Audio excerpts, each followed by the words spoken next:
Hola a todos y a todas, en esta oportunidad vamos a estudiar las perspectivas marxistas del derecho. Las teorías marxistas del derecho surgieron en el contexto de la teoría social de Carlos Marx, quien realizó importantes aportes al pensamiento político, económico y social de su tiempo. Marx estudió Derecho y Filosofía en la Universidad de Bonn y más tarde estudió también en la Universidad de Berlín, en donde se interesó por las corrientes filosóficas idealistas, particularmente de la obra del filósofo Georg Wilhelm Friedrich Hegel. A lo largo de su vasta obra, Marx destacó como uno de los pensadores más influyentes del siglo XIX. Su visión crítica del sistema capitalista y su defensa a una sociedad igualitaria y justa basada en la eliminación de la gran propiedad privada y en la supresión de la explotación del trabajo han tenido una enorme influencia en el pensamiento político y social de la modernidad. Marx ha influido significativamente en la historia del pensamiento y de la política moderna. En particular, Marx fue capaz de crear una teoría de la modernidad capitalista que sitúa a este fenómeno histórico dentro de un contexto bastante más amplio. Además, proporcionó un método para entender la complejidad de la sociedad moderna analizando las relaciones de poder y las dinámicas económicas subyacentes. De hecho, la teoría de Marx ha sido tan influyente que ha dado forma a la vida de millones de personas en todo el mundo y ha sido utilizada para explicar una muy amplia gama de fenómenos sociales y políticos. Sus ideas han sido utilizadas para criticar y desafiar sistemas políticos y económicos opresivos y para luchar por la justicia social y la igualdad. Por lo tanto, no hay duda de que Marx es una figura histórica extremadamente importante y única en su capacidad para influir en la vida y en la política de las sociedades modernas. A través de sus ideas y de su análisis, Marx ha dejado una marca indeleble en la historia política del siglo XX y del siglo XXI y ha influido en la forma en que pensamos sobre la sociedad, la política y por supuesto también la economía. En su obra, Marx analizó las contradicciones inherentes al sistema capitalista y señaló cómo éstas llevan a crisis económicas y sociales. Según Marx, el sistema capitalista se basa en la explotación del trabajo asalariado, en la que los trabajadores no reciben una remuneración justa por su trabajo y son alienados de su propia producción y de su propia humanidad en último término. Esta explotación es posible gracias a la propiedad privada sobre los medios de producción, que permite a los dueños de estas empresas, a los dueños de los medios de producción, obtener beneficios a costa del trabajo de los obreros. Marx también sostuvo que el Estado es una herramienta utilizada por la clase dominante para mantener su poder y explotar a las clases subalternas. Para Marx, la abolición del Estado y la propiedad privada sobre los medios de producción son necesarias para lograr una sociedad justa y libre. En cuanto a su obra, se pueden distinguir dos grandes etapas según la clasificación entregada por Luis Althusser. En primer lugar, la etapa del Marx joven y en segundo lugar, la etapa del Marx maduro. En la primera etapa, que corresponde, como ya dije, a la juventud de Marx, se centró en la reflexión sobre cuestiones esencialmente filosóficas, conceptuales y teóricas. En esta etapa destacan obras tales como La crítica a la filosofía del derecho de Hegel, los manuscritos económicos y filosóficos, la ideología alemana y también, por supuesto, el manifiesto comunista. En todas estas reflexiones, Marx analiza el papel del Estado y la propiedad privada en la sociedad y la necesidad de una transformación social profunda. En la segunda etapa, ya en su madurez, Marx se centró en la reflexión sobre cuestiones políticas y económicas, basándose en una observación sistemática y detallada de la sociedad moderna. En esta etapa destacan obras tales como El Capital o La contribución a la crítica de la economía política, en las que Marx profundiza en su análisis sobre el sistema capitalista y su impacto en la sociedad y el trabajo. Como se fijan, esta segunda gran etapa, Marx ya no divaga tanto en cuestiones de orden abstracto, sino que aquello lo aterriza a cuestiones más bien de orden práctico. En resumen, las teorías marxistas del derecho se fundamentan en la teoría social de Marx, quien, a través de su vasta obra en diversos campos del conocimiento, analizó las contradicciones y problemas del sistema capitalista y planteó la necesidad de una transformación social profunda para alcanzar una sociedad justa y libre de explotación.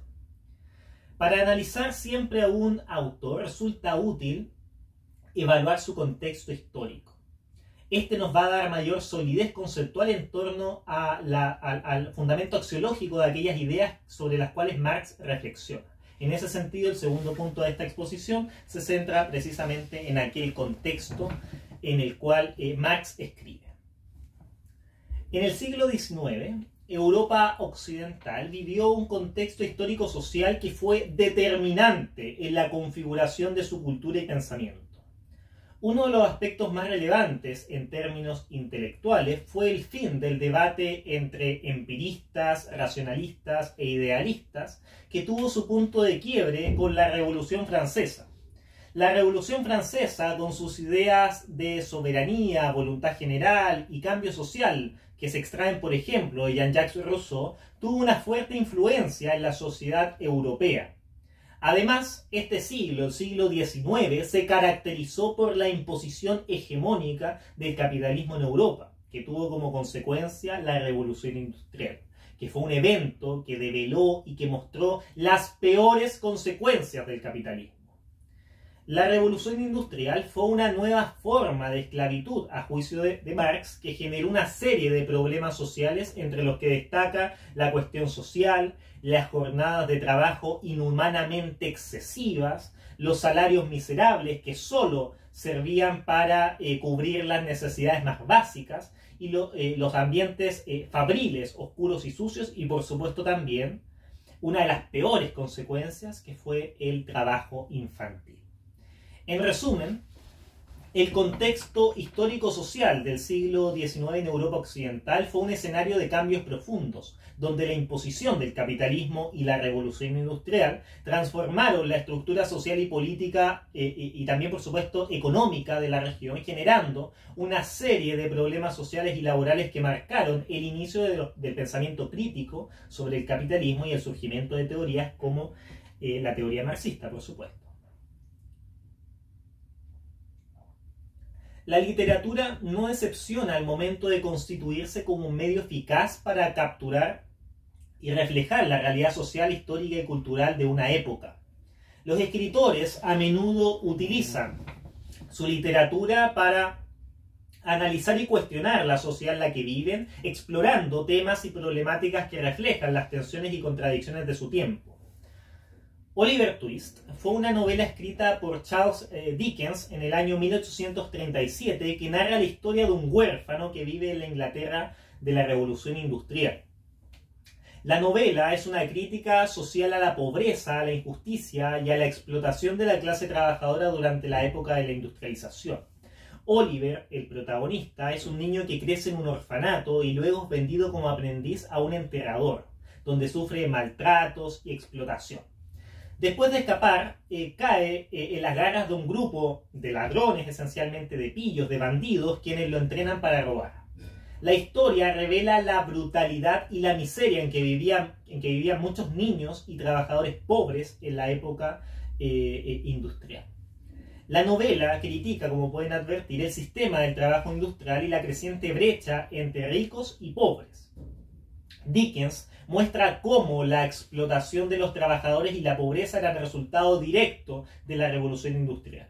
La historia también revela cómo la desigualdad social y la injusticia eran factores que alimentaban y que nutrían, por supuesto, a la delincuencia y a la criminalidad. En consecuencia, Marx sostuvo, y particularmente en sus manuscritos económicos y filosóficos del año 1844, lo siguiente: el hombre se ha convertido en una máquina de producción y ha perdido su individualidad y su humanidad. Lo repito, el hombre se ha convertido en una máquina de producción y ha perdido su individualidad y su humanidad. Según Marx, en este sistema capitalista industrializado, el trabajador se considera como una simple herramienta de producción y su trabajo no es valorado en términos de su valor humano, sino es valorado en términos de su capacidad para generar ganancias para los dueños de los medios de producción.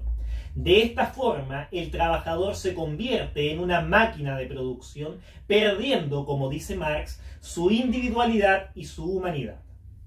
Esta idea de alienación del trabajador se convierte en un tema recurrente en la obra de Marx y es una de sus principales críticas al sistema capitalista que plantea. Esta idea de que el hombre se ha convertido, como dice Marx, en una máquina de producción y que ha perdido su individualidad y humanidad, entra en contradicción con la segunda formulación del imperativo categórico propuesta, como ustedes bien sabrán, por Immanuel Kant. Según esta formulación, las personas deben siempre ser consideradas como fines en sí mismas y nunca como meros medios para lograr un fin.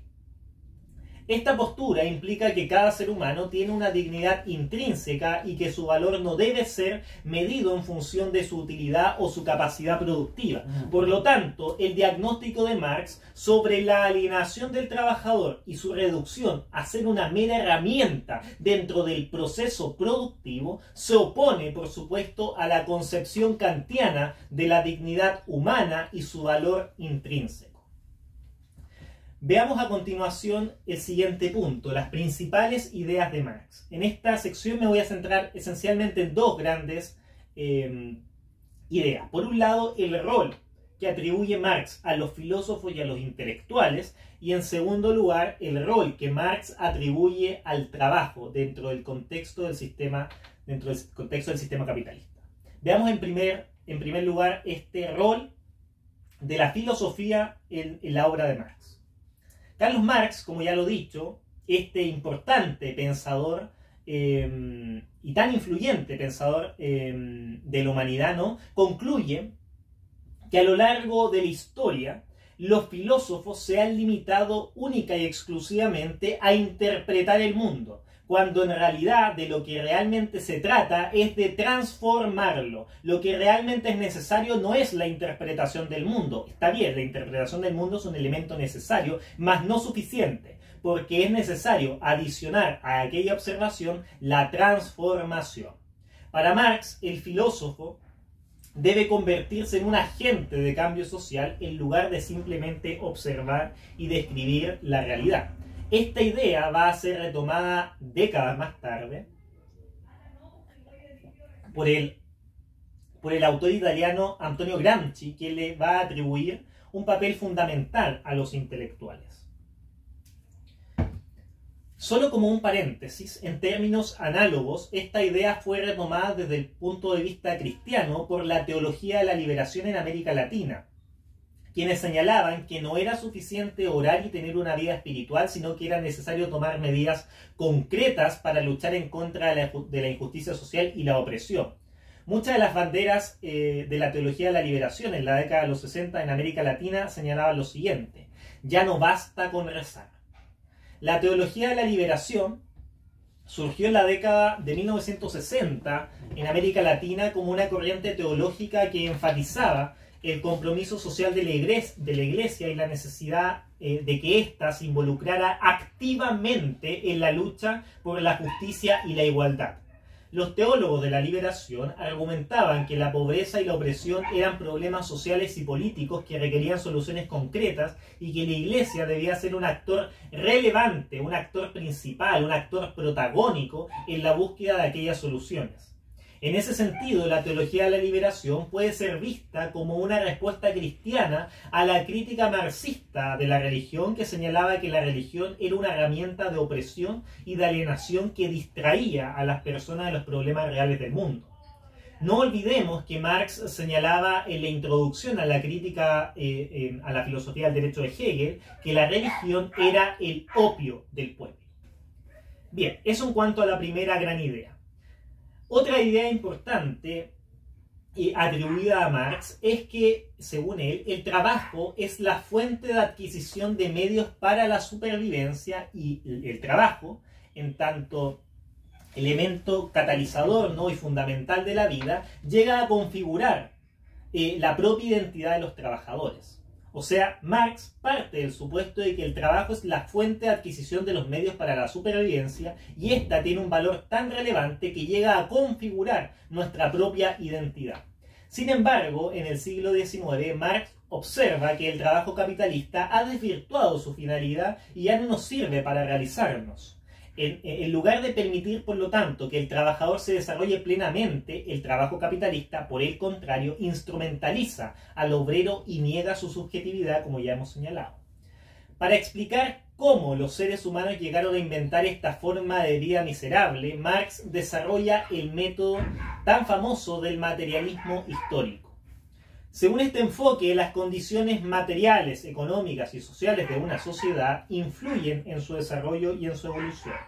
El materialismo histórico es una metodología que busca explicar cómo estas condiciones moldean la sociedad, cómo se crean y cómo se desarrollan las fuerzas productivas. En resumen, Marx considera que el trabajo es esencial para nuestra supervivencia y nuestra identidad, pero el capitalismo lo ha desvirtuado y el materialismo histórico es una metodología útil para entender cómo esas condiciones materiales, económicas y sociales influyen en el desarrollo y en la evolución de una sociedad. Veamos a continuación el cuarto punto, que dice relación precisamente con el materialismo histórico, donde vamos a profundizar un poco en torno a qué es aquello que significa esta importante metodología. Bien, Carlos Marx es conocido, como ustedes bien sabrán, por ser el padre del materialismo histórico, una teoría que sostiene que la base económica de una sociedad es el factor determinante para su desarrollo y su evolución. Marx estudió la historia de la humanidad basándose en sus aspectos materiales, es decir, centrándose en la forma en que se produce y en que se distribuye la riqueza en una sociedad. Según Marx, las condiciones materiales, económicas y sociales de una sociedad influyen en su desarrollo y en la estructura económica, la que determina las relaciones sociales y la superestructura ideológica de la sociedad.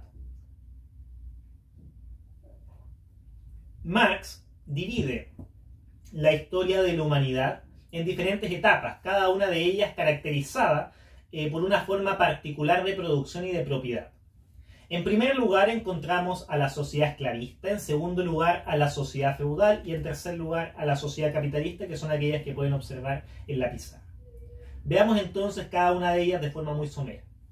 En primer lugar entonces encontramos a la sociedad esclavista. Esta sociedad esclavista, que fue aquella que se desarrolló esencialmente en la antigüedad clásica, ¿no? En tiempos de la Grecia antigua o de Roma. En ella, la propiedad estaba en la tierra y los medios de producción estaban en manos de una pequeña élite que explotaba a la mayoría de la población esclava. El amo en ese sentido tenía el control total, el control absoluto sobre la vida del esclavo, quien era visto como una mera mercancía. Recordemos que en tiempos del derecho romano, los esclavos no eran vistos como personas en términos jurídicos, sino que eran considerados res móviles semovientes, o sea, cosas, muebles semovientes, por lo tanto susceptibles de tráfico jurídico. Bien, en segundo lugar encontramos a la sociedad feudal. Esta fue aquella que se desarrolló esencialmente durante la Edad Media en Europa, y en donde la propiedad de la tierra y los medios de producción estaban en manos esencialmente de los señores feudales, dentro de toda esta relación vasallática, ¿no? La mayoría de la población en esta época, en la época de la sociedad feudal, era población campesina y trabajaba en las tierras de los señores, quienes les ofrecían protección y seguridad a cambio de su trabajo. Los siervos, en rigor, de acuerdo a Marx, no eran libres, ya que no podían abandonar las tierras de su señor y estaban sujetos a sus leyes y a sus reglamentaciones particulares. Bien, en tercer lugar, encontramos a la sociedad capitalista, que se desarrolló desde el siglo XVIII en adelante en Europa y en América del Norte también. En esas sociedades, ¿no?, la propiedad sobre los medios de producción estaba en manos ya de los capitalistas, quienes contrataban a los trabajadores para producir bienes y servicios a cambio de un salario. En este tipo de sociedades, ¿no?, la explotación se produce mediante lo que Marx denomina la plusvalía. Entonces, la explotación en esta sociedad capitalista se produce mediante la plusvalía, es decir, la diferencia entre el valor del trabajo que produce el obrero por un lado y por el otro el salario que recibe a cambio. Marx argumenta que el capitalista extirpa la plusvalía del trabajo del obrero y se apropia de ella como su ganancia. En resumen, Marx sostiene que cada etapa de la historia de la humanidad está marcada por una forma particular de explotación económica y que en la sociedad capitalista esta explotación se produce mediante la plusvalía. En la etapa, digamos, esclavista, el amo sobre el esclavo. En la etapa feudal, el señor feudal por sobre el siervo. Y en la etapa capitalista, industrial, la sociedad moderna que denomina Marx, está el capitalista, el dueño de los medios de producción por sobre el obrero o trabajador. El objetivo final de Marx era la abolición no de la propiedad privada, sino que de la gran propiedad privada, la abolición de la propiedad por sobre los medios de producción y la creación de una sociedad comunista en la que los medios de producción sean ya no de propiedad privada, sino que sean de propiedad común y su explotación, y que se elimine finalmente aquella explotación del hombre por el hombre. Entonces, el objetivo final de Marx, en resumen, es que se extinga, ¿no?, la propiedad por sobre los medios de producción y, por otro lado, que se extinga la idea de la explotación del hombre por el hombre. Bien, veamos a continuación el siguiente punto. La concepción de Marx acerca del derecho. ¿Qué es aquello que entendía Marx por derecho y qué valor le atribuía a este dentro de la sociedad moderna? Bien, la visión de Marx en relación con el derecho es una parte fundamental de su teoría política y social y se encuentra estrechamente relacionada con su crítica al capitalismo y también, por supuesto, su idea de lucha de clases. Marx sostiene que el derecho es una construcción social que refleja la relación de poder entre las diferentes clases sociales y que, por lo tanto, no es el derecho en caso alguno algo neutral o algo objetivo, sino que está al servicio de los intereses de la clase dominante. Según Marx, la base del derecho es la propiedad privada que surge de la explotación de la fuerza del trabajo de los trabajadores por parte de los dueños de los medios de producción. Esta explotación, a su vez, se ve reflejada esencialmente en las leyes y en el sistema legal que están diseñados para proteger los intereses de los dueños de los medios de producción y mantener la opresión de la clase trabajadora. En este sentido, Marx critica el derecho burgués o también derecho positivo, como él denomina, que es este sistema legal que se encuentra en la mayoría de las sociedades capitalistas occidentales, por ser el derecho una herramienta de la clase dominante para perpetuar el dominio y la explotación. Para Marx, el derecho burgués es un instrumento de opresión y no un medio para alcanzar la justicia social o la igualdad. Sin embargo, Marx no rechaza completamente esta idea del derecho y la idea de justicia. En su visión, la lucha de clases es el motor de la historia y, por lo tanto, la eliminación de la propiedad privada y la abolición de la explotación es una condición necesaria para alcanzar una sociedad justa y libre de opresión.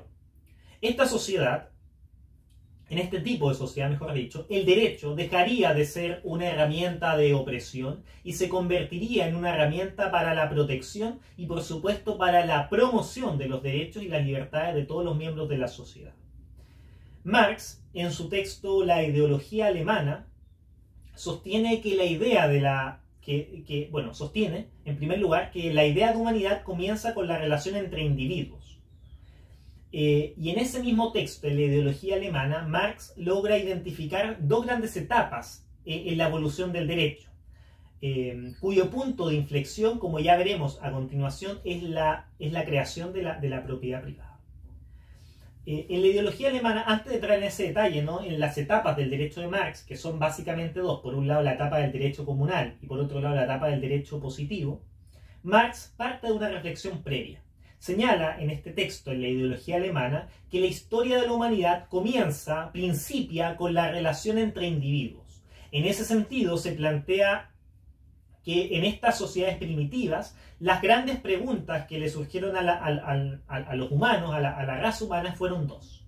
En primer lugar, debían responder los primeros habitantes: ¿cómo ordenarse para poder sobrevivir? Y en segundo lugar, ¿cuáles son los mejores medios para poder sobrevivir? Entonces, de acuerdo a Marx, las dos grandes preguntas originarias que surgen en las sociedades primitivas son dos. En primer lugar, la pregunta en torno a cómo ordenarse para poder sobrevivir, y en segundo lugar, la pregunta en torno a cuáles son los mejores medios para poder sobrevivir.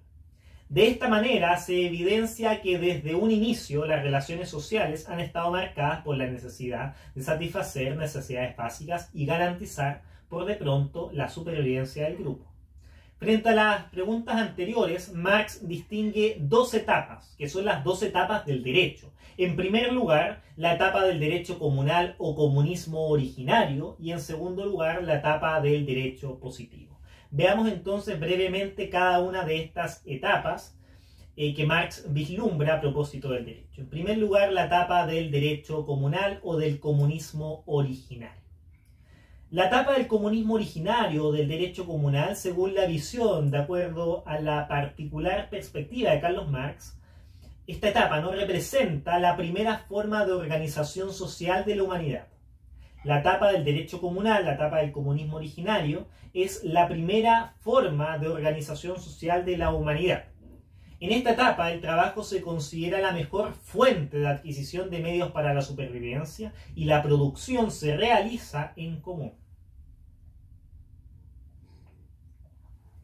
En esta etapa, entonces, como dije, de acuerdo a Marx, la mejor fuente para la adquisición de medios para la supervivencia y la producción se realiza en común. En ese sentido, el comunismo originario supone que todo lo que se consigue por medio del trabajo va a una especie de fondo común y se reparte ecuánimemente de acuerdo a las necesidades de la población. Famosa es la fórmula presentada por Marx en su crítica al programa de Gotha del año 1875, de acuerdo al cual afirmó, abro comillas, de cada uno según su capacidad y a cada uno según sus necesidades.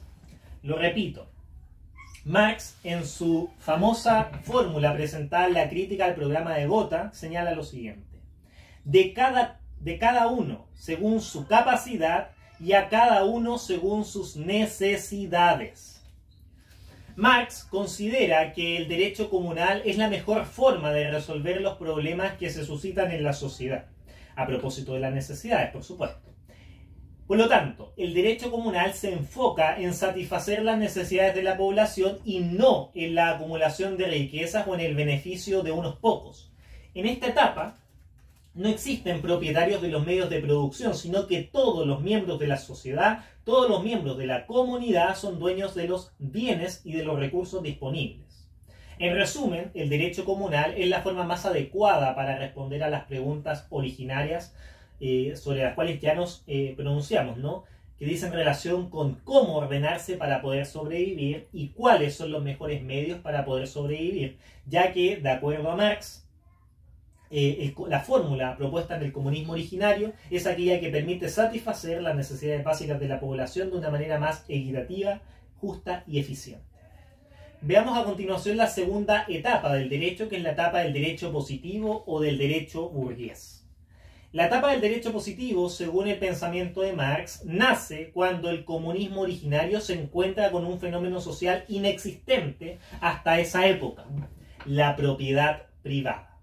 En ese sentido, Marx sostiene que la propiedad privada no es inherente a la naturaleza humana, como planteaba, por ejemplo, el contractualista inglés John Locke, sino que surge como un fenómeno intuitivo de apropiación de lo que se produce. A esto se le denomina acaparamiento, y el acaparamiento da lugar a esa adquisición originaria de la cual habla Marx. Entonces, el acaparamiento de los recursos se produce al existir, tiene como fundamento, ¿no?, esta intuición, ¿no?, de apropiarse de aquello de lo que se produce, dado que las necesidades de una población y las necesidades humanas son esencialmente ilimitadas, mientras que los recursos son escasos. Siempre los recursos son escasos. Este proceso de adquisición originaria o de adquisición primitiva justifica la existencia de la propiedad privada según Marx. Sin embargo, el sentido de la acumulación primitiva no se limita a la simple apropiación de recursos, sino que busca privatizar los medios de producción para que sus propietarios puedan aprovecharse, puedan gozar, digamos, de la existencia de la población sin medios de producción que tienen que trabajar para ellos. Entonces, la consecuencia de la privatización de los medios de producción supone que aquellos dueños, los propietarios de los medios de producción, van a aprovecharse de aquellas personas que no tienen la propiedad sobre los medios de producción, por lo tanto se aprovechan de su trabajo, se aprovechan de aquello que los hace seres humanos, de aquello que los, de aquello que los constituye en cuanto a identidad, o los constituye en cuanto a su identidad. Bien, en esta idea, ¿no?, de propiedad privada, Marx siguió de forma muy estrecha lo propugnado un siglo atrás, digamos, por Jean-Jacques Rousseau, quien en su discurso sobre el origen y los fundamentos de la desigualdad entre los hombres, planteaba que la propiedad privada es el origen de la desigualdad entre los hombres. De acuerdo a Rousseau, esto comenzó cuando alguien dijo por vez primera: esto es mío. El origen de la desigualdad, de acuerdo a Rousseau, comienza cuando una persona por vez primera señaló: esto es mío. Y se empezaron, por lo tanto, a delimitar terrenos, lo que privó a algunos individuos al acceso de recursos naturales y, por supuesto, el acceso a la tierra. De esta manera se crearon las clases sociales y se produjo la explotación de unos por sobre otros. En este sentido, Marx afirma que la explotación del trabajo formalmente libre de otros, es decir, el trabajo asalariado, se transforma o se convierte en la base de la propiedad privada y del sistema capitalista. Según Marx, la propiedad privada es bastante menos eficiente que la propiedad común en cuanto a la resolución de los problemas sociales y en cuanto a la satisfacción de las preguntas originarias que ya antes señalamos. Es importante destacar que junto con la propiedad privada surge también el derecho positivo. El derecho positivo surge, por lo tanto, para proteger esta anomalía social de origen bastardo denominada propiedad privada. Como toda anomalía, en el entendido de que no es originario ni inherente a la naturaleza, está destinado a desaparecer a juicio de Marx. Pero el gran obstáculo para que la propiedad privada desaparezca es el derecho. El derecho positivo en ese sentido se convierte en garante, se convierte en un protector, ¿no?, de la permanencia de la propiedad privada, ya que posee una herramienta muy poderosa que nadie más posee, que es el monopolio de la fuerza, el monopolio de la coactividad, de la fuerza física, de la fuerza lícita, mejor dicho, y el gobierno, por supuesto, de las conductas. De esta manera, el derecho positivo se convierte, ¿no?, en un obstáculo para la realización de la sociedad comunista que busca la eliminación de la propiedad privada y la destrucción, y la construcción, mejor dicho, de una sociedad igualitaria. Como pueden darse cuenta, el punto de quiebre entre el comunismo originario y el derecho positivo es la propiedad privada. Y la propiedad privada para Marx no es un elemento inherente, un derecho inherente a la sociedad. Por el contrario, es una anomalía social de origen bastardo.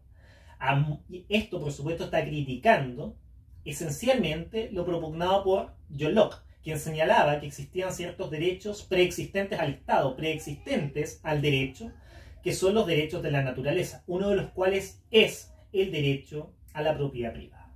Bien, en conclusión, para el marxismo, el derecho es una herramienta de la clase dominante para mantener y perpetuar su poder, y en tanto exista la propiedad privada y la explotación del trabajo asalariado, el derecho seguirá siendo una institución que proteja estos intereses.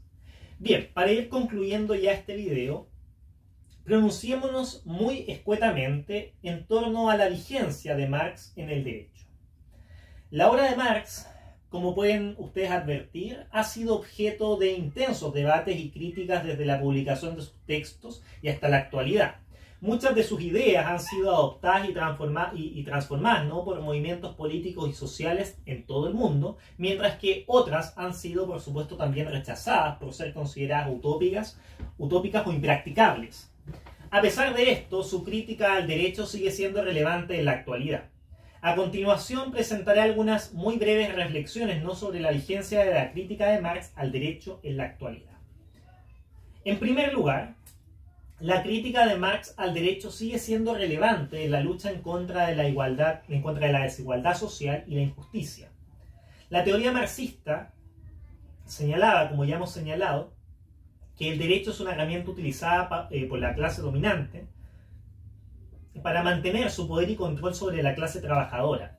Esta idea es especialmente relevante en un contexto en el que las brechas entre ricos y pobres sigue aumentando en todo el mundo y en que la lucha por la justicia social sigue siendo una prioridad para muchas personas y organizaciones. En segundo lugar, la crítica de Marx al derecho sigue siendo relevante en la lucha en contra del racismo, la opresión y la discriminación en general. La teoría marxista señalaba que el derecho puede ser utilizado para justificar y perpetuar la opresión y la discriminación de grupos minoritarios y marginados. Esta idea es especialmente relevante en un contexto en el que el racismo, la xenofobia y la discriminación continúan siendo problemas graves en muchas sociedades. Y en tercer lugar, la crítica de Marx al derecho sigue también siendo relevante en el análisis de la relación entre el capitalismo y el medio ambiente. La teoría marxista señala que el capitalismo, al ser un sistema económico que se basa en el crecimiento y en la acumulación ilimitada de la riqueza, es incompatible con la sostenibilidad y el cuidado del medio ambiente. Esta idea es especialmente relevante en un contexto en el que el cambio climático y la degradación ambiental son problemas cada vez más urgentes y graves. En conclusión, la crítica de Marx al derecho sigue siendo relevante en la actualidad y puede ser utilizada como una herramienta para analizar y entender las injusticias, la opresión y la explotación en el mundo contemporáneo. Aunque la teoría marxista ha sido objeto de críticas y de revisiones, el legado de Marx sigue siendo muy importante en la lucha por un mundo más justo y equitativo.